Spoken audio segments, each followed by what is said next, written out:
Bueno, yo soy María Villafañe, le voy a dar la clase de inducción al parto, ¿sí?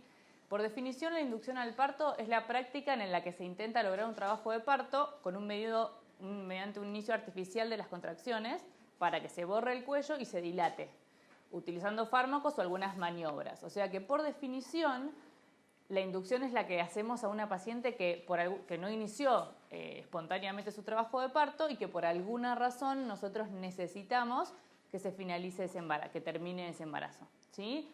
A nivel mundial se calcula que aproximadamente el 10% de todos los partos terminan en una inducción. Esto es muy variable de instituciones públicas a privadas. La OMS dice que, por ejemplo, en Nigeria es de 1.4 y en Sri Lanka de 35%, o sea que la variabilidad es bastante grande, ¿sí? Acá les puse, por si no habían tenido la clase de los procesos activos y pasivos, qué es el borramiento del cuello y qué es la dilatación del cuello, que a veces les cuesta entender. El borramiento del cuello es el proceso mediante el cual el cuello se adelgaza. Si ustedes piensan en el cuello como si fuera un puño, ¿sí?, que mide más o menos entre 3-4 centímetros, el borramiento es que se vaya afinando, ¿sí?, como que vaya sacando dedos. Y la dilatación es la dilatación del cuello en sí mismo, ¿sí?, que es desde cero, que es un cuello cerrado, ¿sí?, que es este, a 10 centímetros, que es cuando decimos que tiene la dilatación completa y que el feto puede empezar el descenso por el canal de parto, ¿sí? Entonces, esto es lo que nosotros queremos lograr mediante la inducción, que se borre el cuello y que se dilate, ¿sí? Las indicaciones van a ser siempre que nosotros querramos terminar un embarazo, ¿sí? Ahí les puse algunos ejemplos, como el embarazo cronológicamente prolongado, cuando hay una patología materna, fetal o ovular. Y no tienen que existir contraindicaciones para tener un parto. No vamos a tener una inducción a un parto a una paciente que por alguna razón no puede tener un parto vaginal, ¿sí? Las indicaciones entonces las clasificamos en maternas, fetales y ovulares, ¿sí? Es muy amplio las indicaciones, o sea, puede ser una indicación para terminar un embarazo, puede ser cualquiera que se le ocurra al obstetra o a la paciente. Estas son como las más frecuentes y las más clásicas, pero, como les digo, son infinitas. Dentro de las maternas, la más frecuente es el embarazo cronológicamente prolongado, ¿sí? La hipertensión, la diabetes, la preeclampsia grave y la colestasis. Cada una de estas, si ustedes no sé si tuvieron las clases de cada una de las patologías o las van a ir teniendo, tiene una edad gestacional a la cual es recomendado terminar un embarazo. Entonces, si no se inició espontáneamente, tendremos que hacer una inducción, ¿sí? ¿Entienden? El embarazo cronológicamente prolongado, por ejemplo, es entre las 41 y 42 semanas y esa definición depende de cada centro, ¿sí? Dentro de las fetales, la macrosomía, el estado no alentador del monitoreo, la muerte fetal, la restricción del crecimiento intrauterino y dentro de las ovulares, la ruptura prematura de membranas, la coriemionitis, el oligo y el polidramio, ¿sí? Las que están marcadas son las que son las principales causas según la Organización Mundial de la Salud. Las condiciones que tienen que estar dadas para que podamos iniciar una inducción son, primero, tener un cálculo certero de la edad gestacional, porque si nosotros no sabemos de cuánto está embarazada la paciente, no sabemos si es que tenemos que terminar el embarazo o no, según cada patología que estábamos hablando. Por ejemplo, no sabemos si es un embarazo cronológicamente prolongado o si es una hipertensa, que son 40 semanas y que la tenemos que finalizar. Así que lo más importante es nosotros tenemos que saber de cuánto está embarazada nuestra paciente, ¿sí? Tenemos que tener una pelvis materna suficiente. Y lo más importante que eso es la relación cefalopélvica normal, ¿sí? Que podamos ver que para ese feto esa pelvis es adecuada, porque hay mujeres que pueden parir bebés de 5 kilos y hay algunas que no pueden tener un parto de 3, ¿sí? Tiene que tener un cuello favorable, que ahora les explico qué es. Tiene que ser o un embarazo de término o al menos que tenga la maduración completa, ¿sí? O que nosotros tengamos comprobado que tiene una maduración del surfactante pulmonar. Tiene que ser una gestación única, no podemos hacer una inducción en un gemelar.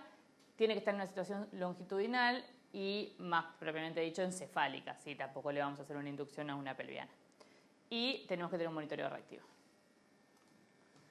El término de Bishop es un puntaje que se utiliza para ver si este cuello es favorable o desfavorable, ¿sí? Si tenemos mayor a 8 es favorable, entre 5 y 8 es intermedio y menor a 5 va a ser un Bishop desfavorable. Y el puntaje depende de estos criterios. La dilatación, que cuanto menos dilatación tengamos, el vello va a ser más desfavorable, o sea que ese cuello va a estar más inmaduro y tenemos menos probabilidad de tener un parto, de 0 a 5, ¿no? 5 sería lo más favorable. Más de 5 ya estaríamos en trabajo de parto, con lo cual no sería una inducción.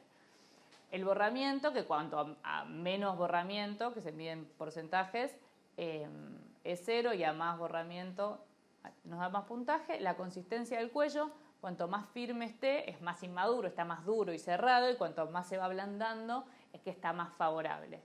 La posición del cuello, si está muy posterior, es más desfavorable, y cuando el cuello es más anterior, es que se está empezando a poner en la forma adecuada para el parto. Y la altura de la presentación, que puede estar móvil o puede estar en un plano de Hodge 2-3, si está bien, si el vello es más favorable. Esto es una manera de objetivar el tacto, ¿sí? Porque muchas veces tactamos y nosotros decimos que el cuello es favorable o infavorable, y en realidad con esto es un puntaje para poder objetivarlo. Las contraindicaciones para hacer una inducción son más o menos contrarias a las condiciones.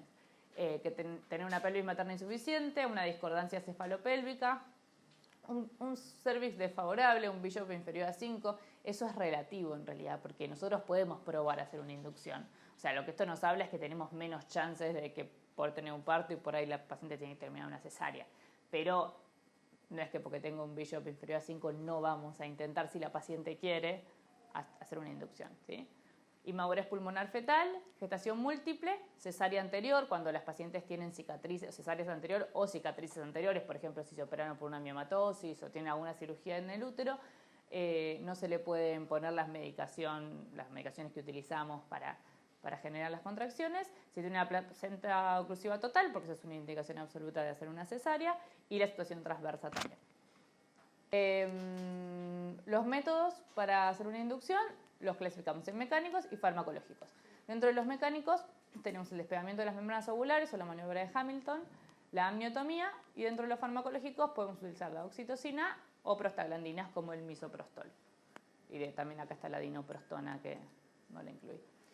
El despegamiento de las membranas ovulares es, por medio del tacto vaginal, la separación de la membrana corioamniótica del segmento, ¿sí? Entonces lo que hacemos es hacer un tacto, y si la presentación está lo suficientemente apoyada sobre el cuello uterino, lo que haces es despegar la membrana del útero. Esto acorta el tiempo hasta el parto y disminuye la necesidad de utilizar métodos farmacológicos.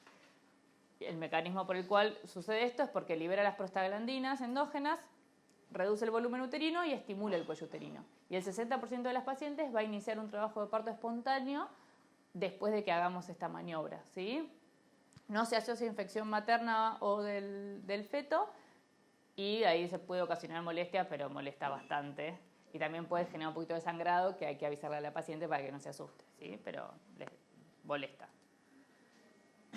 La amniotomía, que es la otra maniobra mecánica, en realidad no está recomendada para la inducción, no es una forma de iniciar una inducción en las guías, pero lo podemos utilizar en algunas situaciones especiales. Por ejemplo, una paciente que tiene una gran multípara, que tiene 3-4 partos interiores y nosotros necesitamos terminar porque hizo una colestasis, por ejemplo, y tiene algo de dilatación y un cuello acortado, pero lo que no tiene son contracciones, y tiene alguna cesárea anterior y no le podemos poner medicación, le podemos romper la bolsa para ver si eso colabora a que se inicie el trabajo de parto. Formalmente no es una manera, ¿sí? Y hay que tener mucho cuidado, porque si tenemos mucho tiempo la bolsa rota, se puede predisponer a las infecciones, y no está contraindicado en mujeres que tienen HIV o herpes o HPV o alguna infección genital. Dentro de las farmacológicas, para iniciar una inducción tenemos que tener la paciente internada, ¿sí? Tenemos que tener un monitoreo que sea reactivo antes de iniciar la inducción, porque no vamos a empezar a poner un montón de estrés que le genera al feto todas estas contracciones sin saber que previamente tiene un monitoreo reactivo. Y durante toda la inducción tiene que tener un monitoreo continuo, ¿sí? Puede ser intermitente según la paciente, si es de bajo riesgo, pero la realidad es que lo mejor es tener un monitoreo continuo. Y es muy importante controlar la dinámica uterina, ¿sí? No sé si las que estuvieron en la guardia haciendo inducciones, pero la inducción no es, le ponemos la oxitocina, nos vamos a dormir la siesta, nos despertamos y la paciente está pariendo. No, ninguna inducción se hace así. En las inducciones uno tiene que estar al lado de la paciente casi todo el tiempo. ¿Por qué? Porque si tienen todo el tiempo vos tenés que estar viendo que no tenga más de 4 contracciones cada 10 minutos, porque eso sería una taquisistolia y eso le puede producir sufrimiento al feto. Y si tiene menos de 4 contracciones o menos de 3 contracciones en 10 minutos no va a parir nunca. Entonces, para que tenga un trabajo de parto tenés que estar al lado de la paciente. La oxitocina, bueno, usamos una oxitocina sintética. Para comenzar, usamos 2 miliunidades de oxitocina a 4 gotas por minuto en 500 mililitros de dextrosa al 5%. Lo que hacemos es diluir, viene una ampolla de 1 mililitro, lo diluimos en 10, no sé si lo vieron, en una ampolla con suero fisiológico, y entonces te quedan 10 unidades en una ampolla, en una jeringa. Entonces le vas pasando, primero 2, ¿sí? Y vas incrementando, vas duplicando la dosis cada 30 minutos, ¿sí? Que esa es la vida útil de la droga, ¿sí? Si nosotros le ponemos las 2 unidades y a los 10 minutos no empezó, entonces, y le subimos, o sea, si somos más ansiosos que la vida media de la droga, corremos el riesgo de cuando la oxitocina haga el pico en sangre, le genere una hipertonía, una taquisistolia. Entonces, podemos incrementar la dosis cada media hora, no menos que eso, ¿sí? Una vez que se instala el trabajo de parto, que son 3 contracciones en 10 minutos de 40 a 45 segundos, ahí dejamos la cantidad de oxitocina que tenemos, que es variable para cada paciente, ¿sí? Y esto, si de repente empieza a bajar, como les decía, si de repente tenía 3 contracciones y empieza a tener 1, 2, podemos ir aumentando. Por eso es importante estar al lado de la paciente, ¿sí? Esto es lo que les decía acá. Y si tenemos una hiperestimulación contráctil, tenemos que detener la inducción, ¿sí? La hiperestimulación sería más de 5 contracciones en 10 minutos o lo que llamamos hipertonía, que es una contracción que no relaja. O sea, si se mantiene una contracción en el tiempo, ahí tenemos que suspender la inducción, ¿sí? Si bajan los latidos, ¿sí? Lo que tenemos que hacer es una reanimación intrauterina, ¿sí? Ahí la ponemos a la paciente en decúbito lateral izquierdo, le ponemos oxígeno y le cerramos la chapita. Le suspendemos la infusión de oxitocina, ¿sí? Si así todo no disminuye, o sea, si tiene una hipertonía, por ejemplo, no relaja el útero, o si tiene una taquisistolia, no deja de tener 6, 7 contracciones cada 10 minutos, entonces le tenemos que pasar isoxsuprina. ¿Qué pasó?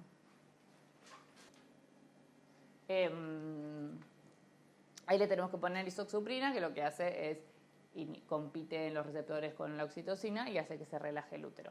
Y si la bradicardia fetal es sostenida y no logramos que revierta, tenemos que hacer una cesárea de urgencia. Las prostaglandinas, la que más usamos es la prostaglandina E1, que es el misoprostol, que vienen comprimidos así de 25 microgramos, que está contraindicada en cesárea previa, ¿sí? Lo mismo que la oxitocina, en las grandes multíparas, bueno, esto es más discutido, embarazos múltiples, dijimos, no vamos a hacer una inducción, si tenemos alergia o hipersensibilidad a las prostaglandinas, en difusiones hepáticas graves o en coagulopatías. La manera de utilizarlo, nosotros lo que más usamos es la vía vaginal, ¿sí? Con el comprimido de 25 microgramos, lo mojamos primero, así se absorbe más rápido, y se coloca en el fondo del saco o, si tiene algo de dilatación, mejor lo colocamos adentro del cuello, ¿sí? También se puede dar por vía oral, que pueden ser 2 comprimidos de 25 o sublingual un comprimido de 25, ¿sí? En las inducciones siempre usamos por la vía vaginal. El intervalo entre dosis es de 6 horas, ¿sí? No podemos poner una pastilla, lo mismo de la vida media, ¿sí? No podemos poner 1 hora y otra a las 3 horas, ¿sí? Porque la paciente tiene mucho riesgo de hacer una hipertonía. No podemos pasar de 3 dosis durante todo el día y hay veces que en algunas pacientes, si no logramos que se dilate el cuello, las puedes dejar descansar y seguir al otro día. Eso se puede hacer con las inducciones. En general el parto ocurre entre las 10 horas, el rango es de entre 13 y 20. Lo mismo que con la oxitocina, tenemos que tener un monitoreo fetal permanente y tenemos que tener un control de la contractilidad y de los latidos fetales, ¿no? Los efectos secundarios son los mismos que con la oxitocina, la taxistolia y la hipertonía. Si la hipertonía no cede, el riesgo es que ese útero que se está contrayendo todo el tiempo y no se relaje lleve a un desprendimiento de la placenta. Inminencia de rotura uterina, para que tendría que tener una cicatriz anterior. Es raro que se rompa el útero sin una cicatriz anterior. Y otra complicación es el sufrimiento fetal, ¿sí? La asociación entre oxitocina y misoprostol no se recomienda que se utilice al mismo tiempo, ¿sí? Lo que sí se puede usar, y es lo que más hacemos en la mayoría de las inducciones, es llega la paciente, hay que terminarla, calculamos el BISHOP. Si el BISHOP es favorable, podemos empezar directamente con oxitocina, que solo genera esas contracciones que van a hacer que se dilate el cuello. Y si vemos que tiene un BISHOP desfavorable, lo mejor es usar el misoprostol primero, que lo que hace es llevar ese cuello a que sea un cuello favorable, y después podemos iniciar con la oxitocina. Pero tenemos que dejar pasar 6 horas. Entre que le ponemos el misoprostol hasta que empezamos con la oxitocina tienen que pasar 6 horas, ¿sí? Porque si no tenemos mucho riesgo de que haya una sinergia entre las dos medicaciones y que tengamos hipertonía, sufrimiento fetal y todo lo que hablamos. La ventaja de la oxitocina sobre el misoprostol es que la oxitocina es titulable. O sea, nosotros estamos todo el tiempo al lado de la paciente. ¿Necesitamos más contracciones? Aumentamos la dosis. ¿Necesitamos menos? La bajamos. El misoprostol, una vez que pusimos la pastilla, ya está. Si le pusimos 25 y era mucho para la paciente, le pasamos isocuprima, pero a veces termina en una cesárea. Si 25 no era suficiente, tenés que esperar 6 horas para ponerle otras 25. Entonces tiene esa contra. La prostaglandina E2, que es la dinoprostona, yo no la usé nunca. La otra vez nos la vinieron a presentar, parece que el hospital la compró, así que veremos. Es el mismo concepto del misoprostol, se usa por vía vaginal, es un dispositivo de liberación intravaginal, pero lo que tiene es una tirita, entonces lo podemos retirar, ¿sí? Está indicado para iniciar la maduración cervical, o sea, la idea es para los cuellos que son con BISHOP desfavorable, a partir de las 38 semanas. Y actúa activando la colagenasa que rompe el colágeno. Cuando se logra la maduración del cuello o empieza el trabajo de parto, podemos sacar la dinoprostona, y con la dinoprostona tenemos 30 minutos, no 6 horas. Entonces sacamos la dinoprostona, esperamos 30 minutos y ahí le ponemos la oxitocina. ¿Cuándo tendríamos que extraer la dinoprostona? Cuando inicie el trabajo de parto, pues ya no la necesitamos más. Si se rompen las membranas, cualquier evidencia de hiperestimulación o contracciones hipertónicas, que son estas que no relajan. Si tenemos sufrimiento fetal, si la madre está teniendo alguna reacción sistémica, o 30 minutos antes de iniciar con la oxitocina, ¿sí? Y las reacciones adversas, igual que las otras, taquisistolia y hipertonía, y las prostaglandinas nos pueden dar náuseas, vómitos, hipotensión y taquicardia. Otros métodos que podemos utilizar, estos son métodos mecánicos, son los dilatadores cervicales, ¿sí? El dilatador cervical es como si fuera una sonda, entonces tiene 2 vías. Lo metemos adentro, necesitamos que tenga algo de dilatación, porque si no, no lo puedes introducir. Entonces se introduce con los balones desinflados, se introducen en el útero, se infla primero el que va a estar adentro del útero, ¿sí? El superior, y después se infla el que va a estar afuera. Entonces lo que hacen por una vía mecánica es comprimir el cuello, y es el mecanismo que haría la cabeza del bebé, o sea, el feto cuando está apoyado sobre el cuello, hace que se borre, ¿sí? Genera el borramiento del cuello. Muchas veces cuando la presentación está alta, al cuello le cuesta borrarse. Entonces podríamos utilizar esto. Y si no tenemos, podemos usar una sonda, o sea, con el mismo criterio, podríamos usar una sonda vesical, lo único que tiene un solo balón, no tiene 2. Pero lo introducís y lo inflás adentro. Nunca lo hice, pero bueno, si quieren lo pueden probar. Muchas gracias. ¿Alguna duda?